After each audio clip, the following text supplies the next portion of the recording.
I recently was fortunate enough to be able to acquire some furry treasures from the earlier days of the fandom off of eBay. I obviously realized they had belonged to a furry prior to my receiving them, but a letter inside of one of the books helped me realize specifically who. Robcat is someone that I had followed on Furfinity for a while now. I liked his mentions of furry history and photographs commemorating different moments in time, not to mention his cheerful and happy posts. Sadly, I also learned the reason these items came up for sale in the first place is because he has recently passed away. Jed Gary Martinez, also known as Robcat, died on June 13, 2024. He was originally from New York, but had lived a significant amount of time in Florida and was a furry artist, writer, and photographer. He was also known for being a former contributor to the earliest furry fanzines Dallas Brawl and Roarbrazzle. This now, for lack of a better term, historical letter dating from the earliest days of the fandom was written from Mark Bernard to Robcat. Mark Bernard being an extraordinarily talented writer and creator who, among other things, alongside Terry Smith, helped originate the character of Chester Ringtail, the Havoc Inc. series, and prior to that, Midnight Sonata, which was in no small part a major contributing factor to the Tales of the Tai-Pan universe zine, which we'll be getting to in a little bit here. Dated July 17, 1993, the letter reads, "Dear Jed, here's a copy of Sonata 1. Issue 2 is currently in the disking up stages. You can find a list of the confirmed stories in the back of this issue. Release for issue 2 and Sonata Blue is late November. 3 looks to make a change in format to a more graphic look. Freddie Anderson of Sweden has sent in 2.5 Sonata comic stories, some promising work, and he's got a knack for plotting and fluid perspective. I may have one of these stories lettered and inked for the second Sonata, but I'm frankly swamped. Terry should have the pencils to Kathmandu one here this week for lettering and inking. I'm also writing a Shanda backup for Mike, and have another book and a couple of backups to ink, plus the inking on Freddie's own comic, which I suspect Joe Rosales at AP may be interested in. The layouts and flow on the one story I've seen are very nice, an oddball furry superhero project, in this case being a hero who isn't very good at it. He switches sides and almost immediately runs up against IT, which is in a particularly nasty frame of mind. With no idea when the bulk of this will hit, I'm just playing things as they happen. No complaints, mind you, I love working in the genre. And sometimes inks are the only way I cope with my job. Plus, of course, the perks of working for people like Mike and Carol and Dwight. Offhand, I can't think of anything I need to mention about issue 1. We had a couple of problems with the printers, but they've made good correcting the 2 batches they screwed up. I've checked this issue to make sure the pages aren't scrambled, their latest little trick. R. Take it easy. Signed, Mark. On the back, there is some artwork, a draft for the Kathmandu project that he mentions. In Tales of the Tai-Pan Universe, issue 10, released in 1995, there is a section titled Chester, Everyone's Favorite Ringtail. This features a character gallery of artwork of Chester done by artists other than Terry Smith, the artist that brought Chester to life. The accompanying text reads, "Chester may very well be the most recognized character in furry fandom. This isn't entirely due to Chester's own charms, though they are considerable. A fan once said, 'Chester's so sexy he makes me wish I was gay.' And it's not just because he always adds a touch of humor and misadventure to any story. It's not even because he has too much fashion sense for one gender and always looks great in any outfit. The secret of Chester's popularity is the creative force behind him, Terry Smith. Terry is well known in fan circles for her gorgeous pictures and prolific output. She's also admired for her reliability and sheer speed. Fan editors have been known to say, 'That story's assigned to Terry. I know the Illos will be on time.' Fandom is full of Terry lore. There's the story of the time she illustrated a story while wedged between 2 other people in the back of a small car. There's the story of how she sent weekly care packages of artwork and cartoons to a friend who was bedridden for a couple of months. What may be most amazing is that an artist so well known, talented, prolific, and busy remains one of the nicest people in the fandom. Tai-Pan in particular owes Terry a great deal. She has provided us with a steady stream of gorgeous full-page art over the years. She created a character who has inspired some of the funniest writing ever submitted to the project. When the project suffered a long hiatus and the new editorial board was scrambling to put together an issue without benefit of the art files, Terry provided cover art on extremely short notice. So for our first entry in the new character gallery, here's a salute to Chester. Several artists drew their own renditions of Chester, and we present them here for your perusal. We hope to make Character Gallery a regular feature of the fanzine. Each gallery will feature one character drawn by several artists. Take a look at the Tai-Pan's resident sexpot, a former slave, a former pirate, an irrepressible flirt, and an unforgettable spacer. And to Terry, we say thanks. Now from this point forward, depending on your perspective, this might just be boring commentary. I don't have any fancy graphics or pictures to accompany this, but this is commentary on how the most influential and longest running furry zine ever created came into existence. Commentary from the original Tai-Pan website, accessed via the Internet Archive, reads as follows. Tai-Pan Original Issue 1.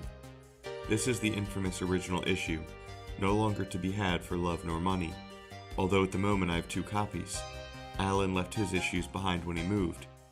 Whitney Ware published this at a time when many of the founding members were not really doing a whole lot to move the project along. The issue served as a catalyst to get people involved, and the Tai-Pan project took off.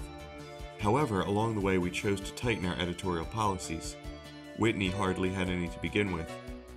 She was mostly focused on getting the project off the ground.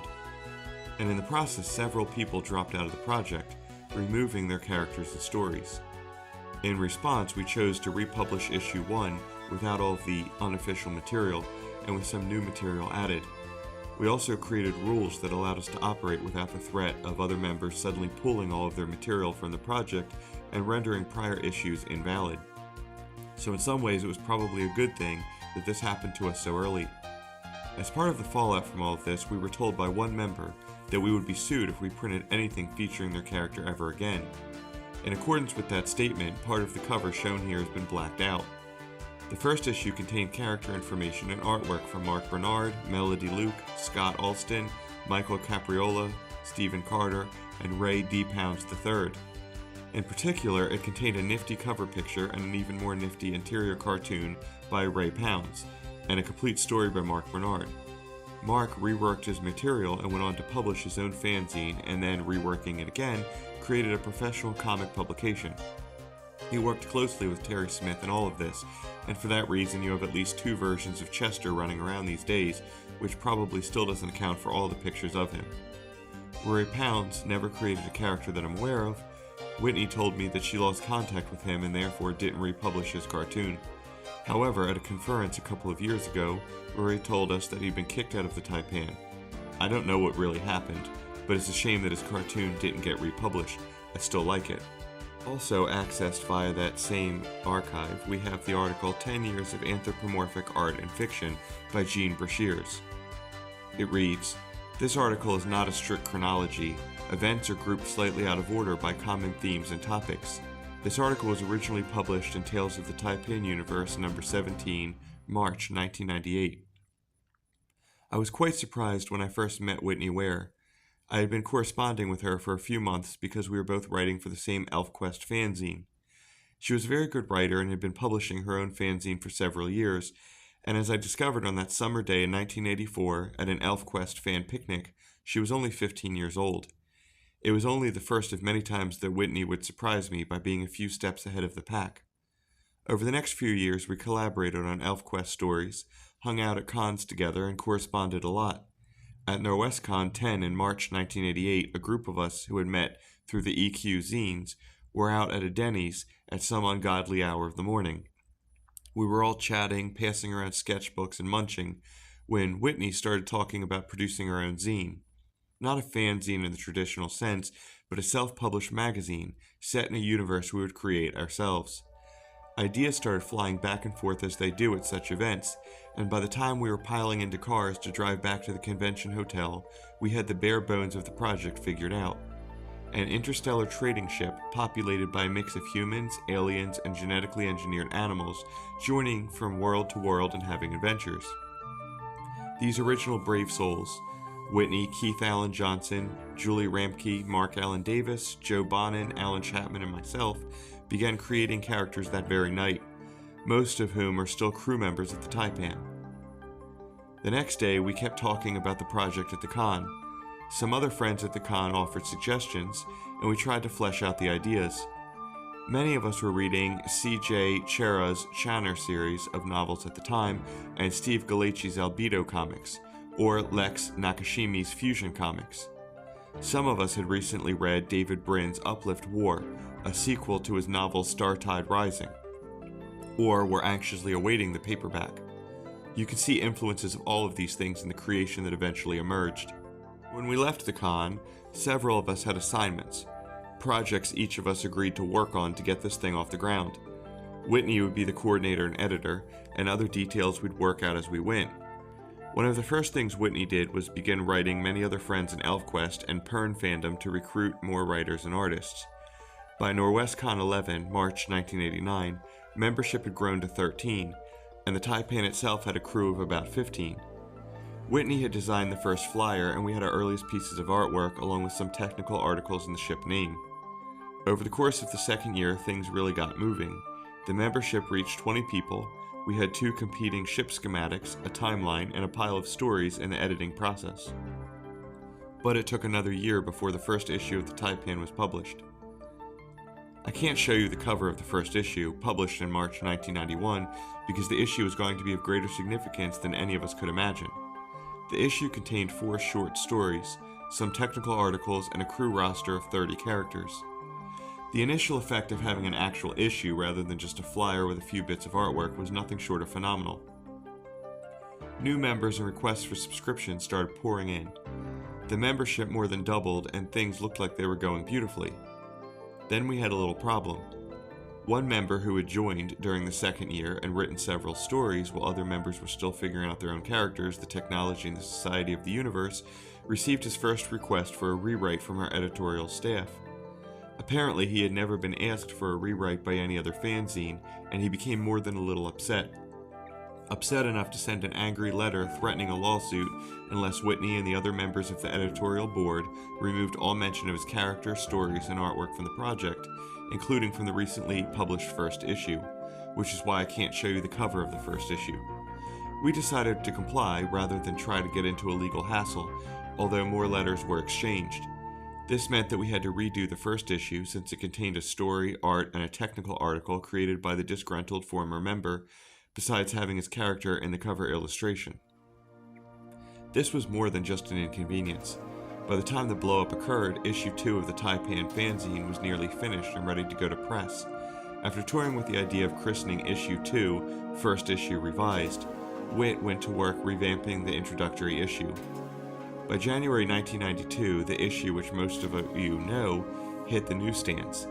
It still contained 2 of the stories which had been in that now rare first issue, along with several more articles in the technology, society, and history of the Tai-Pan universe. The crew roster had shrunk to 23, but the new issue made a definite impression. More members started joining. The second ship. As early as June 1989, we were talking about a second ship. There was a certain amount of sympathy for the idea of keeping the size of the crew of the Tai-Pan around a dozen, and to just keep creating small merchant ships as we recruited new members. Sometime before the second first issue went to press, we had started designing the Iktomi. The original idea was to have a ship which would be the Tai-Pan's rival. We didn't want some cordial trader who just happened to be competing with the Tai-Pan for business.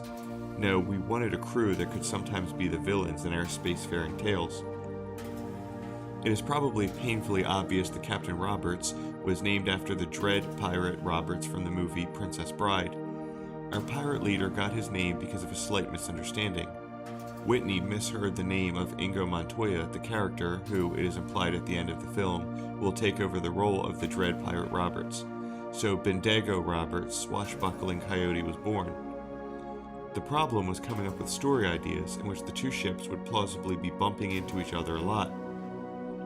Fortunately, Julie Cohen created Sira Chakan, a Wolverine who had once owned the ship that would become the Tai-Pan, and who would stop at nothing to regain possession of her. Chakan, who was deadly serious, made a perfect foil and first mate for the flamboyant Captain Roberts. The first Tai-Pan story plotted by any of us didn't see print until issue 2 of the fanzine, in February 1992. We started the bare bones of plot for the tale that would become New Queensland Station within 24 hours of creating the project itself. I knew this because the very first handwritten character sheet for MaGreer includes the line, "legs blown off," in fight scene and big story. Although the byline credits Whitney Ware, Keith Johnson, and myself with the story, many other people participated in the creation of the tale. For a long time, New Queensland Station was at the time the most liked and the most despised tale in the fanzine's history. Years later, readers are still recommending the story to potential new readers, and some people still grumble about the fact that the story introduces a large number of characters and then kills half of them. The original idea was for New Queensland Station to be a jumping-off point for a large number of possible plot lines. The story created crew openings in an established freighter, making it easy for new members to get their characters into the roster. The story ended with a few unanswered questions and provided plenty of fodder for internal conflicts for the survivors. And some of those questions and conflicts have surfaced in later stories. Despite the fact that the Tai-Pan fanzine is definitely a furry anthropomorphic publication, none of us who originally created it were furry fans. The term hadn't really come into common usage within the more general sci-fi fantasy fandom. Most of us were familiar with such seminal furry publications as Albedo and Fusion, but none of the people working on the productions and of the project in late 1991 had any idea that there were all these people out there exchanging anthropomorphic artwork. But they discovered our issues. We were flooded with inquiries, artwork, and some very unusual characters and requests. It took us some time to sort it all out, but the fanzines were definitely improved by the ideas of new people. It wasn't all good, unfortunately. To be blunt, some of the unsolicited material mailed in could be grounds for a sexual harassment lawsuit today, particularly the stuff from a couple of people who continued sending it in after members of the editorial board wrote them and asked and then demanded that they stop. It was during this period that the project first acquired the Prude label. What we were dealing with, of course, was simply differing sets of assumptions. Many of us were involved in the fanzine because we wanted to write stories in a space opera setting, which included some anthropomorphic characters. We assumed that people would read our issues and say, "Wow, what an interesting blend of science fiction elements and anthropomorphics." A very small number of people, on the other hand, saw anthropomorphic art and jumped to the conclusion that we were all interested in erotica.